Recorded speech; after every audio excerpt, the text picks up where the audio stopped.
¿Qué tal? Muy buenas noches. Yo soy Genaro Lozano y esto es Punto y Contrapunto ya de viernes. El pasado miércoles 20 de enero, el demócrata Joe Biden asumió la presidencia de Estados Unidos, poniendo fin a los 4 años de la turbulenta era Trump. Entre sus primeras acciones, Biden firmó acciones ejecutivas que empiezan a derrumbar el legado de su antecesor. Entre ellas, por ejemplo, detener la construcción del muro en la frontera con México, el fin del programa Remain in Mexico, así como también detuvo las deportaciones de inmigrantes, por lo menos durante los próximos 100 días. Mientras eso ocurría, muchos voltearon a ver aquí a México, a la reacción del gobierno mexicano y en específico la del presidente López Obrador, ya que él fue uno de los últimos presidentes en el mundo en felicitar a Biden por su triunfo. Además, por otros temas espinosos que ha habido para la relación bilateral, como por ejemplo la oferta del presidente López Obrador de asilo político a Julian Assange, quien es buscado por la justicia de Estados Unidos, así como la decisión de no someter a proceso al general Salvador Cienfuegos. ¿Cómo será la relación entre México y Estados Unidos en esta nueva era? ¿Habrá más confrontación o habrá más cooperación en materia migratoria, comercial y sobre todo en el manejo regional de la pandemia por COVID-19? Esta noche analizamos estos 4 temas con 4 personas expertas. No te vayas.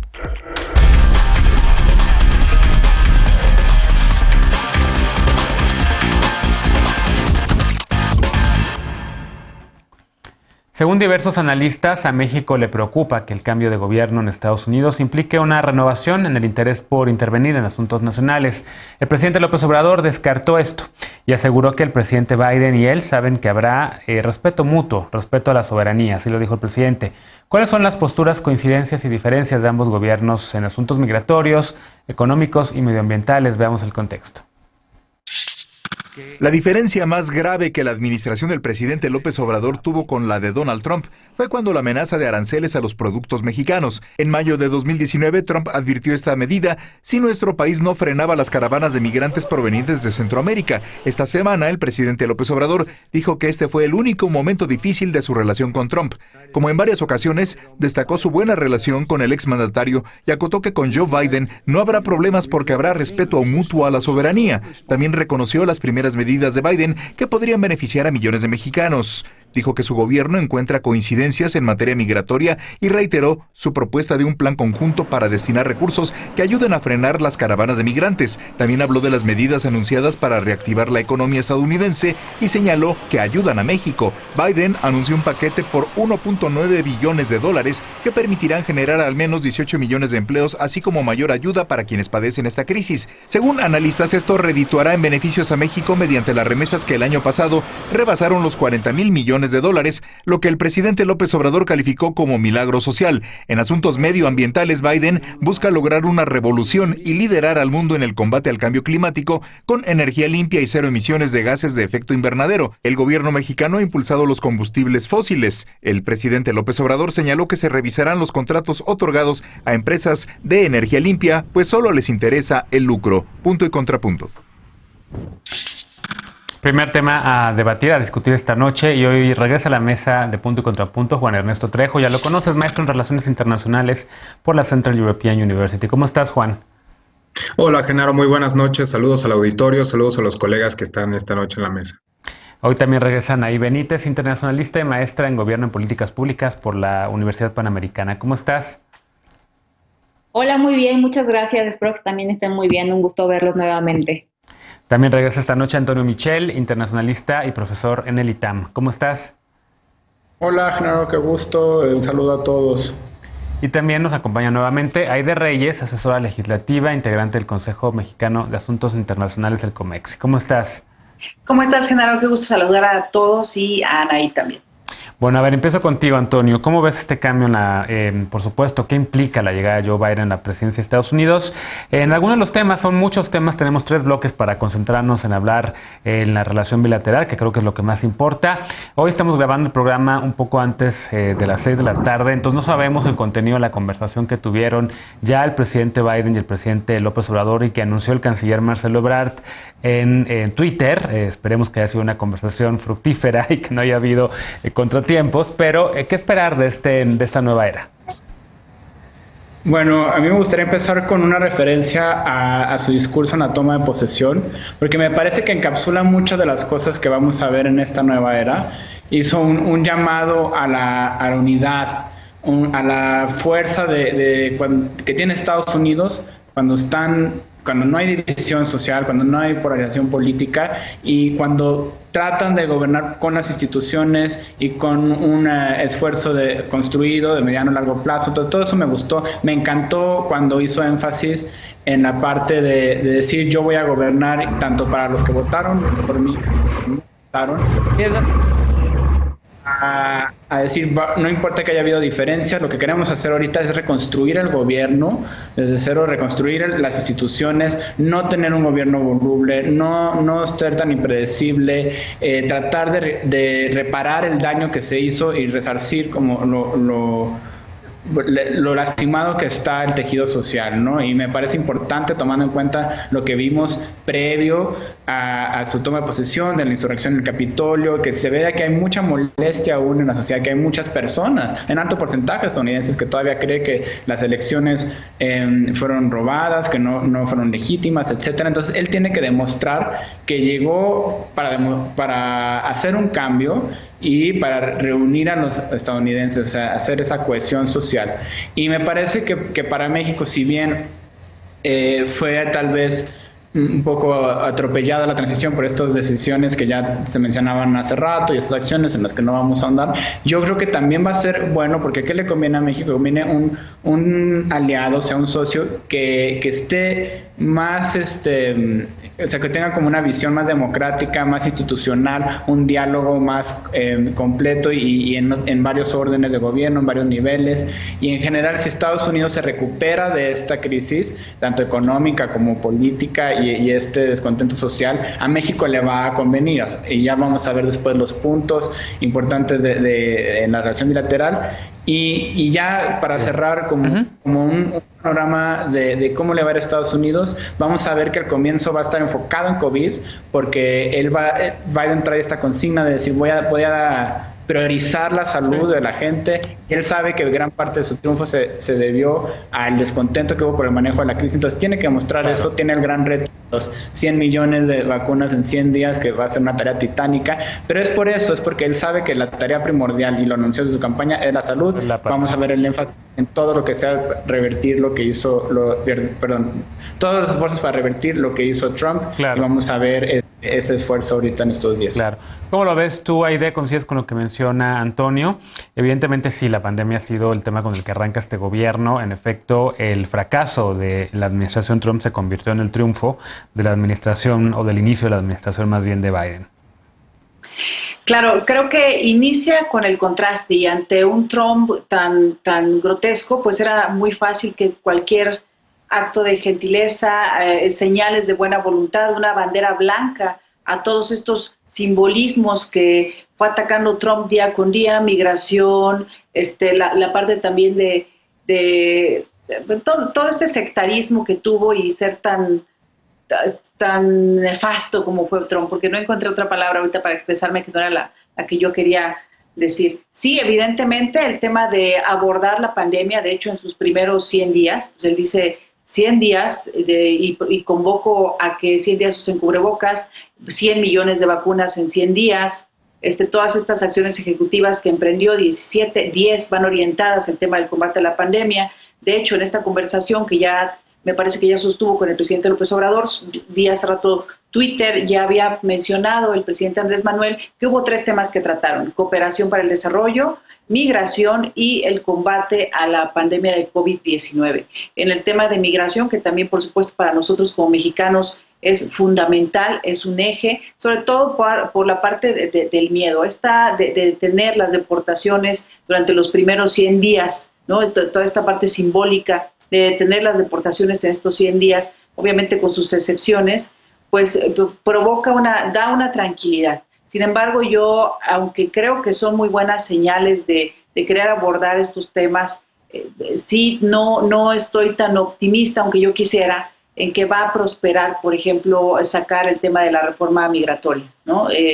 A pesar de que existe esta voluntad o esta bandera de campaña o buen inicio de contraste de ambos gobiernos, no creo que vaya a prosperar, pero hay algo también en lo que de coincidencia tiene con Andrés Manuel López Obrador, pues es la parte de la cooperación para el desarrollo. En este plan que él anuncia para poder atacar las raíces de la migración, especialmente la que viene de Centroamérica, y donde está proponiendo que haya una cantidad anual, me parece que es de 4,000 millones de dólares al año, para poderles dar ayuda a estos países, especialmente Guatemala, El Salvador, Nicaragua, para evitar que migren todas estas personas que por inseguridad, que por violencia, pues han llegado a los Estados Unidos. ¿Coincides con esto, Anaí? ¿Y qué otro tema ves también en la relación bilateral? En efecto, yo diría, y ya lo han dicho también, así salió el comunicado de Cancillería hace unos días, y Roberto Velasco lo mencionaba con Daniel Iturbide hace poco, evidentemente sí, va a ser uno de los temas migración, otro de los temas también cooperación para el tema de la pandemia y comercio, ¿no? Sí, sin lugar a dudas, si bien es importante mencionar que es también muy trascendental poner a Estados Unidos dentro de todo este concierto internacional, reposicionar a Estados Unidos para volver a ser el líder que fue en anteriores años. Es muy importante, justamente como Joe Biden ha mencionado, pues primero arreglar los problemas de casa. ¿Y cuáles son los problemas de casa? Pues yo lo definiría en varios puntos. Primero, por supuesto, es controlar el nivel de contagios, es decir, controlar la pandemia, vacunar a sus ciudadanos, que bueno, si se quieren vacunar a 116 millones de estadounidenses, sería entre 1.3 y 1.6 vacunas al día. Entonces, es una labor titánica. Por supuesto que reposicionar a Estados Unidos en el tema económico, ser un eje o que sea un ejemplo como lo fue Estados Unidos en el tema económico.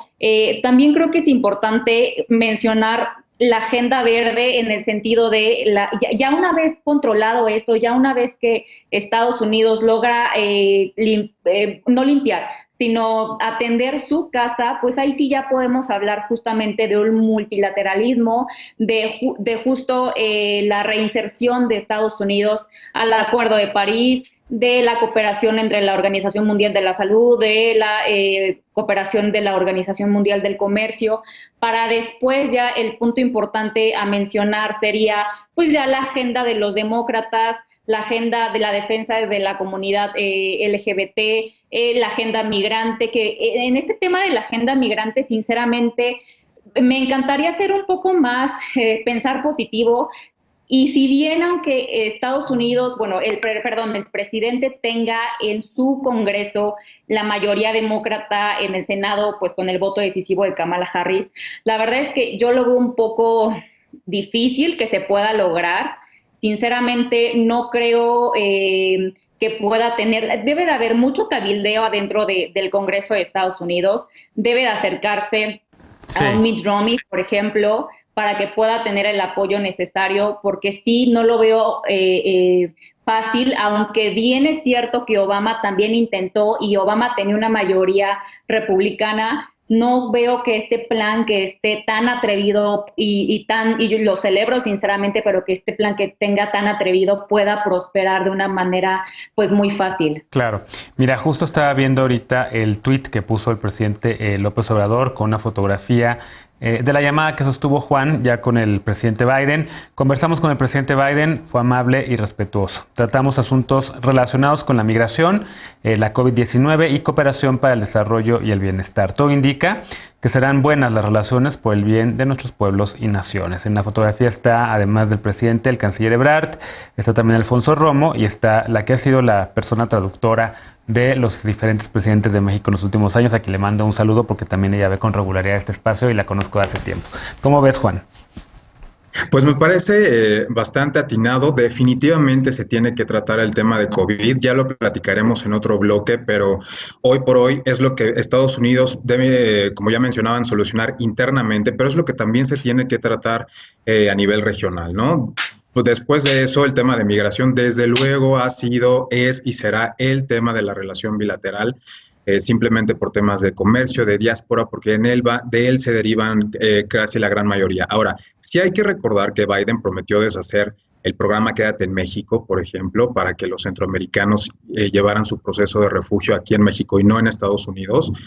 Habrá que ver si cumplen los primeros días. No ha cambiado el tono hacia las caravanas migrantes. Les dijo, no vengan a Estados Unidos. Lo vimos en esta semana con la que actualmente se dirige hacia México, desde Centroamérica.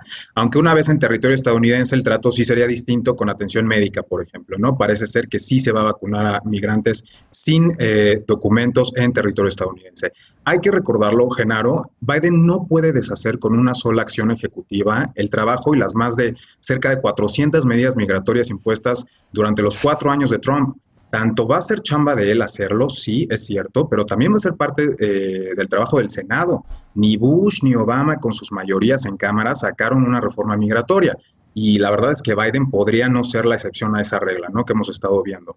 Me parece que es un tema de competencia federal, más allá de las promesas de campaña de un candidato, pero con impacto local, ¿no? Entonces, por eso, si no hay apoyo bipartidista, esta agenda no va a salir, los Dreamers no se van a legalizar, por así decirlo, y el tema de refugiados tampoco, ¿no? Es decir, sin apoyo legislativo, la promesa del Ejecutivo solo quedará como una carta de buenas intenciones, ¿no? Y sobre lo que decían del tema del medio ambiente, creo que es necesario recordarle al auditorio que no estamos hablando del país más verde del mundo. Qué bueno que el discurso de esta administración federal cambia, qué bueno que esa es la intención, porque es necesario comunicarle a la gente lo que se pretende, ¿no? Pero Estados Unidos está a años luz de ser un país como los países nórdicos, de ser Alemania en temas de energías sustentables. Tengámoslo presente, porque con eso también es que nos vamos a comparar y con eso van a venir también las críticas, por así decirlo, muchas de ellas y la gran mayoría justas, ¿no? Porque ¿cómo podemos decir que vamos a ser un país sustentable con la construcción de una refinería, la misma ONU ha hecho cuestionamientos a la construcción del Tren Maya en algunos tramos? Es decir, sí va a ser muy difícil hacerlo, pero ahora hay que tener en cuenta que Estados Unidos no es el país más verde y no responde como una federación. No puedes decirle a Texas, no puedes decirle a Pensilvania, no puedes decirle a Colorado y no puedes decirle a Wyoming u otros estados que ahora vamos a poner plantas eólicas, ¿no? Por ejemplo, y que ahora vamos a ser las personas más verdes del mundo. O sea, son estados en los que su economía depende gran parte de estos combustibles fósiles, de la extracción de gas de lutitas, y sin esto pues no se va a poder hacer. Entonces sí hay que tenerlo muy presente. En efecto, en los últimos años Estados Unidos se puso la meta de la autosuficiencia energética y en efecto el fracking fue una de esas estrategias que por lo menos desde fines de la presidencia de Clinton, pero sobre todo a inicios de la de Bush, lo lograron hacer en menos de 20 años, lograron convertirse en una potencia exportadora y en efecto muchos estados siguen utilizando esa estrategia. Bueno, el abrazo es para Lilia, quien es una institución del Estado mexicano, traductora de distintos presidentes a lo largo de la historia de nuestro país, y hoy estaba en esa fotografía con el presidente López Obrador y en la llamada con el presidente Biden. Hacemos una pausa y regresamos para seguir hablando sobre esto. Los primeros 100 días de la administración de Joe Biden se esperan otros cambios radicales para revertir el legado de Trump. Las relaciones bilaterales en temas como migración, economía y medio ambiente también se verán impactadas. Vamos a seguir discutiendo estos temas en la mesa de Punto y Contrapunto. No te vayas.